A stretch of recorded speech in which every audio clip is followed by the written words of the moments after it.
Representative Lieu, Dr. Wieninger, President Trump's threats against North Korea put the world in danger.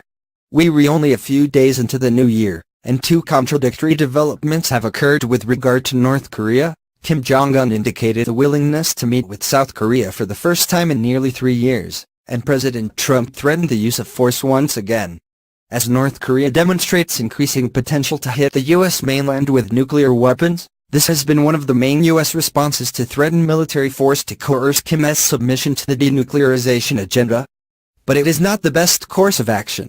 We acknowledge that war is an option.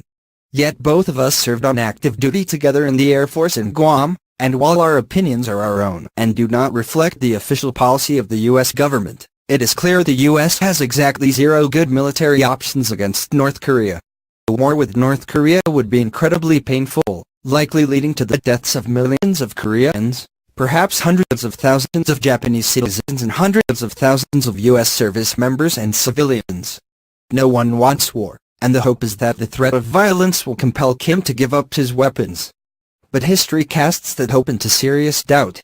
While credible military threats can help deter a state's behavior, no nation has ever attacked a NATO member. For instance, there is little evidence that military threats can compel a regime to give up its own tools of deterrence.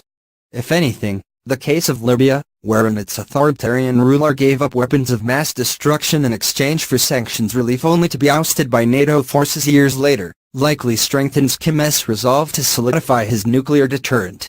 Threatening the use of force only increases the risk of miscalculation, most notably the risk that the North Koreans believe that an attack is either imminent or inevitable, almost certainly incentivizing them to attack first.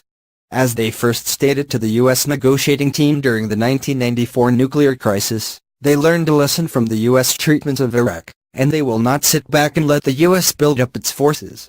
Frustrating as this is, the same historical record that offers little hope for short-term denuclearization does offer hope for a more stable relationship with North Korea in the long run, eventually leading to the possibility of denuclearization some years in the future.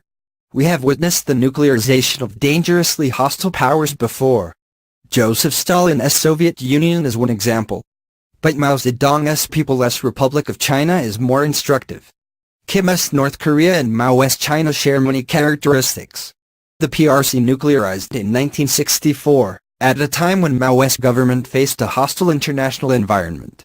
Like the Kim regime, Mao's China was brutal and bloody. The Korean War saw the death of over 1 million Chinese soldiers, including Mao's son. The Great Leap Forward in 1954-56 killed an estimated 45 million, while later in the 1950s Mao famously said that China could fight the capitalists and lose 300 million and still have 300 million to spare.